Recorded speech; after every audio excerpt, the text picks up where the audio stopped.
सभी साथियों और विद्यार्थियों को मेरा नमस्कार। आज मैं आप लोगों के लिए वाक्य भेद रचना के आधार पर लेकर के आया हूँ। इसके पहले मैंने वाक्य भेद अर्थ के आधार पर वीडियो डाला था आप लोगों के लिए। ये चैप्टर विशेष रूप से 10वीं क्लास के जो बच्चे CBSE बोर्ड से पेपर देते हैं उनके व्याकरण में पाठ्यक्रम में शामिल है, और उसके साथ साथ अन्य सभी एग्जामिनेशन, चाहे टीचर का एग्ज़ाम हो, टेट का एग्जामिनेशन हो, रेलवे का एग्ज़ाम हो, जहाँ पे हिंदी व्याकरण के क्वेश्चन दिए जाते हैं वहाँ भी इस चैप्टर से क्वेश्चन आते रहते हैं। अभी दिल्ली में 18 तारीख को PGT हिंदी का पेपर हुआ, उसमें 3-4 क्वेश्चन जो है इस चैप्टर से दिए गए थे। तो ये हर एग्ज़ाम में इसका उतना ही इम्पोर्टेंस है जितना कि 10वीं क्लास के स्टूडेंट के लिए। तो आप लोग इसको ये मत जो है समझिएगा कि ये जो 10th क्लास के लिए है, यह सभी लोगों के लिए है। क्योंकि व्याकरण का चैप्टर है, तो व्याकरण हम लोगों के स्कूलों में पहली दूसरी क्लास से ही 10वीं क्लास जो है क्लास तक जो है वो पढ़ाई जाती है। तो हम धीरे धीरे एक एक दो दो चार चार जो है चैप्टर को सीखते हैं। आज हम जो है वाक्य भेद रचना के आधार पर सीखेंगे। अभी इसमें और भी कई खंड हैं, तो हम धीरे धीरे जो है एक एक चीज़ का छोटे छोटे वीडियो में सीखेंगे और आसान भाषा में सीखेंगे। तो चलिए शुरू करते हैं। रचना के आधार पर वाक्य भेद। परिभाषा वाक्य की वही है कि शब्दों के सार्थक समूह को वाक्य कहते हैं। यानी जब दो शब्द आपस में मिलेंगे तो एक जो है समूह का निर्माण होगा और वही जो है वाक्य हो जाएगा, और वह वाक्य अपना पूर्ण अर्थ देता है। जैसे हम सभी सुबह उठकर टहलते हैं, ये वाक्य हो गया। अब यहाँ पर इस चैप्टर के अंदर, विशेष रूप से इस चैप्टर के अंदर हम लोगों को 2 शब्दों पर ज़्यादा जोर देना है। एक शब्द है पद और दूसरा शब्द है पदक्रम। ये दोनों शब्द इस चैप्टर में बहुत ज़्यादा प्रयोग होते हैं, तो हमें इन शब्दों के अर्थ को जानना बहुत आवश्यक है। यहाँ देखिए, शब्द और पद दोनों में फ़र्क नहीं होता है, दोनों एक ही होते हैं, लेकिन इनका प्रयोग के आधार पर इसमें अंतर हो जाता है। इस चैप्टर में जब कोई शब्द वाक्य में प्रयोग होकर के आता है तब हम उसे पद कहते हैं। जैसे हमारे पास 4 खिलौने हैं, अब इसमें हमारे एक पद हो गया, पास दूसरा पद हो गया, 4 दूसरा पद हो गया, खिलौने दूसरा पद हो गया, मतलब अगला पद हो गया, और हैं उससे अगला पद हो गया। यानी इसमें इस ढंग से जो है 5 पद हो गए। इस वाक्य में हर शब्द एक एक पद कहा जाएगा। इसके कहने का मतलब ये है कि अगर शब्द वाक्य के साथ आते हैं, उनका वाक्य में प्रयोग होकर के आ रहा है, तो वही शब्द पद कहे जाते हैं। और अगर वो अकेले आ जाए, जैसे सिर्फ हम हमारे शब्द बोलें, तो हमारे जो है शब्द कहा जाएगा। लेकिन हमारे पास 4 खिलौने हैं, अगर हम ऐसे बोल रहे हैं और पूछें कि 4 क्या है, तो 4 को हम यहाँ जो है पद कहेंगे। उसके बाद अगला पदक्रम। ये जो पद है व्याकरण में, यानी हिंदी भाषा में और हर भाषा में इस चीज़ पर ध्यान दिया जाता है कि जब हम वाक्य बोलें तो उसमें एक क्रम हो, क्रमबद्धता होती है वाक्य में। और ये जो है क्रमबद्धता व्याकरण के माध्यम से निर्धारित होती है कि हम इसे ऐसे ही कहेंगे, ऐसे ही बोलेंगे। तो पदक्रम का जो है हिंदी भाषा में विशेष ध्यान रखा जाता है। पदक्रम का अर्थ होता है कि एक वाक्य के अंदर कर्ता, कर्म और मुख्य जो है क्रिया अपने क्रम से आए। यानी हिंदी भाषा में सबसे पहले वाक्य के अंतर्गत जो है कर्ता आता है, उसके बाद कर्म आता है, फिर मुख्य क्रिया आती है। और अगर वाक्य के अंदर जो है कर्म नहीं है तो फिर जो है पहले कर्ता आएगा, उसके बाद मुख्य क्रिया आएगी। तो इस क्रम का ध्यान रखा जाता है, और यह जो है व्याकरण का सख्त नियम है। अगर कोई जो है इसका ध्यान नहीं रखता है, वैसे ही शब्दों को बोलना चाहे, तो हमें भी उसको समझने में आसानी नहीं होती है। वो आपको खुद लगेगा कि अटपटा बोल रहा है, इसको इस ढंग से जो है कहना चाहिए। अब हम आगे चलते हैं। रचना के आधार पर वाक्य के 3 भेद होते हैं। सबसे पहला सरल वाक्य, दूसरा संयुक्त वाक्य, तीसरा मिश्र या मिश्रित वाक्य। अब यहाँ पर जो है सरल वाक्य साधारण वाक्य की ही तरह है, बल्कि एक साधारण वाक्य ही है, लेकिन इस चैप्टर के अंदर हम उसे साधारण वाक्य नहीं कहते हैं, उसे हम सरल वाक्य कहते हैं। परिभाषा सेम है। इस वाक्य में एक ही क्रिया होती है, मतलब एक कर्ता और एक मुख्य क्रिया कम से कम रहेगी। जैसे ड्राइवर ने बस तेज जो है चलाई, सुरेश ने मकान बनवाया। बहुत आसान होता है, साधारण वाक्य की तरह है। बस आपको ध्यान में ये रखना है कि इस चैप्टर के अंदर हम इसको यहाँ साधारण वाक्य नहीं कहेंगे बल्कि सरल वाक्य कहेंगे। इसका नाम सरल वाक्य होगा। ये आसान है, इसमें बहुत कुछ कहने की जरूरत नहीं है। आगे हम जो है संयुक्त वाक्य पर जो है चलते हैं। संयुक्त वाक्य सरल वाक्य की तुलना में थोड़े कठिन होते हैं, इसलिए इसको जो है समझने के लिए आप लोग थोड़ा ज़्यादा ध्यान दीजिएगा। इस वाक्य में दो उपवाक्य या सरल वाक्य समान स्तर के होते हैं और दोनों वाक्य समुच्चय बोधक अव्यय से जुड़े होते हैं। मतलब कि संयुक्त वाक्य में कम से कम दो सरल वाक्य होंगे और दोनों वाक्य जो है समुच्चय बोधक अव्यय से जुड़े होंगे। अब यहाँ कई बातें एक साथ आ गई, जैसे उपवाक्य आ गया, समुच्चय बोधक अव्यय आ गया। ये दोनों अलग अलग हैं, इनके व्याकरण में अलग अलग चैप्टर भी हैं, तो हम इसको अलग जो है वीडियो में बताएंगे क्या होते हैं। यहाँ आप सिर्फ ये समझिए कि उपवाक्य का मतलब एक वाक्य से है और समुच्चय बोधक अव्यय शब्द होते हैं जो दो वाक्यों को आपस में जोड़ते हैं। तो परिभाषा है संयुक्त वाक्य की, इस वाक्य में दो उपवाक्य या सरल वाक्य आपस में समान स्तर के होते हैं और दोनों समुच्चय बोधक अव्यय से जुड़े होते हैं। जैसे यात्री बैठ गए और बस चल पड़ी। अब यात्री बैठ गए एक सरल वाक्य हो गया, बस चल पड़ी दूसरा सरल वाक्य हो गया, और इसको जोड़ने वाला जो समुच्चय बोधक अव्यय है और ने दोनों को जोड़ दिया, तो यह जो है संयुक्त वाक्य हो गया। अगला वाक्य लेते हैं, रात आ चुकी है इसलिए अंधेरा है। रात आ चुकी है एक सरल वाक्य हो गया, अंधेरा है दूसरा सरल वाक्य हो गया, इसलिए समुच्चय बोधक अव्यय है, इसने बीच में आकर के दोनों वाक्यों को जोड़ दिया, इसलिए जो है संयुक्त वाक्य हो गया। अगला है ट्रेन से चलेंगे ताकि समय पर पहुंच जाएं। ट्रेन से चलेंगे एक सरल वाक्य हो गया, समय पर पहुंच जाएं दूसरा सरल वाक्य हो गया, और ताकि यानी समुच्चय बोधक अव्यय ने इन दोनों को जोड़ दिया, इसलिए जो है संयुक्त वाक्य हो गया। अगला है वह रात में सो नहीं सका क्योंकि वह बीमार था। अब वह रात में सो नहीं सका एक सरल वाक्य है और क्योंकि है संयुक्त समुच्चय बोधक अव्यय, और वह बीमार था यह दूसरा सरल वाक्य है, दोनों को इस क्योंकि शब्द में जोड़ दिया, इसलिए संयुक्त वाक्य हो गया। अगला एक उदाहरण और ले लेते हैं, दरवाज़ा खुला था अतः चोर घुस आए।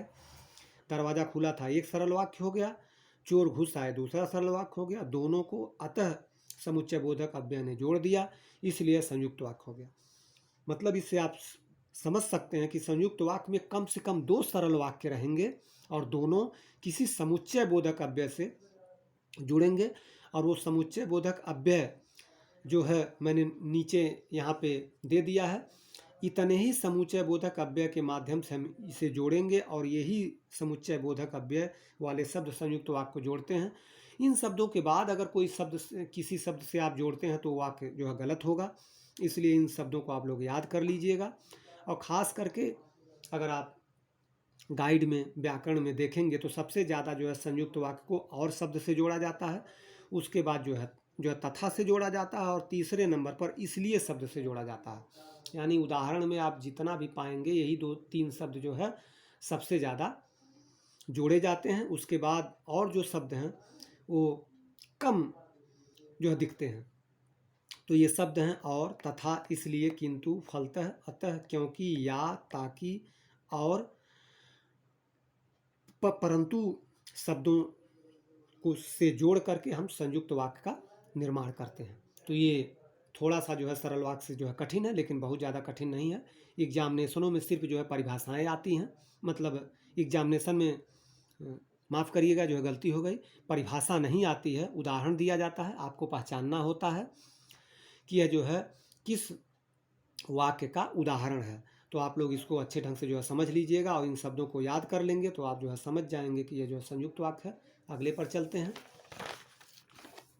मिश्र या मिश्रित वाक्य। यह जो है संयुक्त वाक्य से भी जो है कठिन होता है, इसलिए इसको आप थोड़ा और सावधानी से समझिएगा।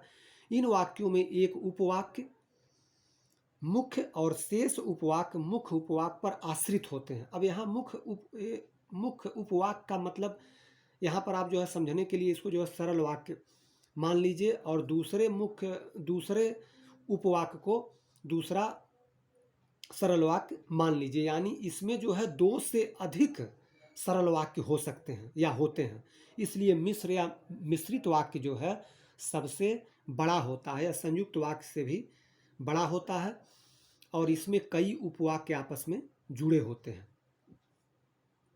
और इसकी एक खासियत ये भी है कि इसमें जो एक जो मुख्य उपवाक्य होगा, यानी जो मुख्य उपवाक्य होगा जिसमें कर्ता रहता है, उसके बाद जो उपवाक्य आते हैं वो पहले वाले पर यानी मुख्य उपवाक्य पर आश्रित होते हैं।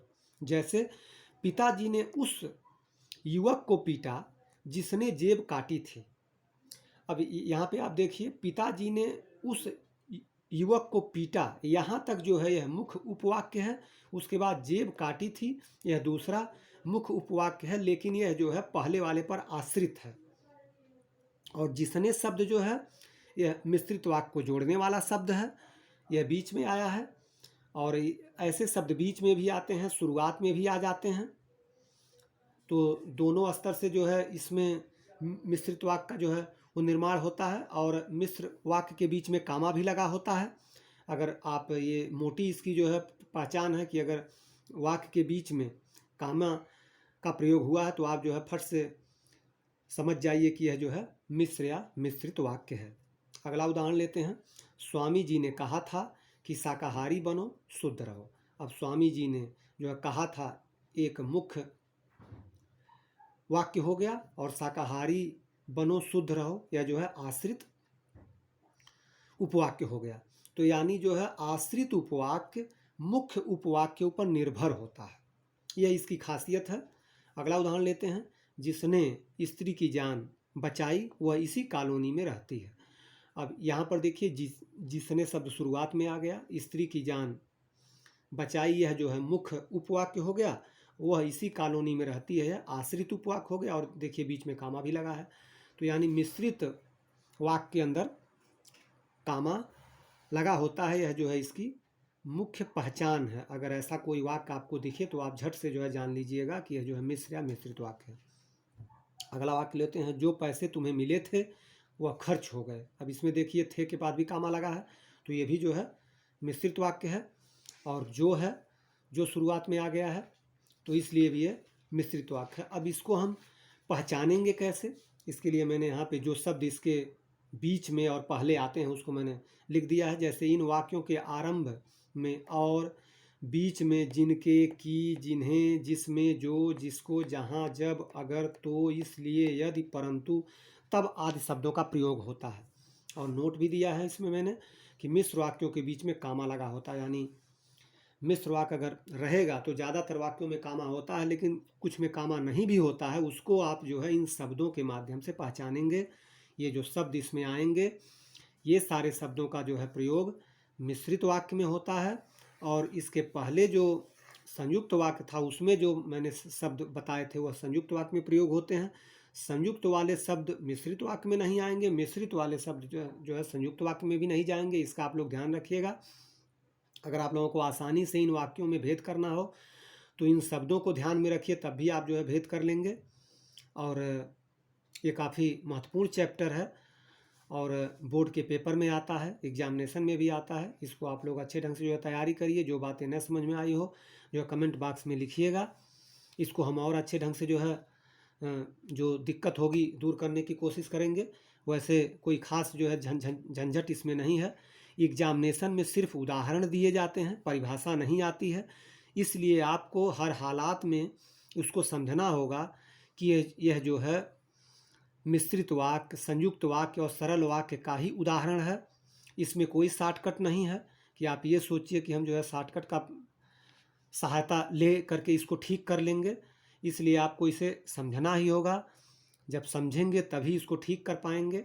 ऑब्जेक्टिव टाइप के पेपर होते हैं, उसमें जो है आपको पहचानना होगा कि यह जो है किस तरह का वाक्य है। यह तो अभी शुरुआत है, और भी कई ढंग के वाक्य होते हैं। हम आगे और भी वीडियो डालेंगे, इसलिए आप लोग एक एक वाक्य को अच्छे ढंग से जो है समझते जाइए, जिससे पेपर में इसे आप आसानी से जो है अलग कर सकें। और एक बात का आप लोग ध्यान में रखिएगा कि अगर चैप्टर अलग है, वाक्य का नाम अलग है, तो वह एक दूसरे से अलग है।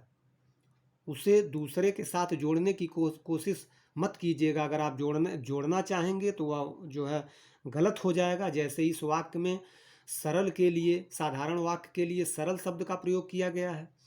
अगर वाक्य का भेद रचना के आधार पर पूछा गया है और उसमें अगर आपने सरल की जगह साधारण वाक्य पर टिक लगा दिया तो वो गलत हो जाएगा।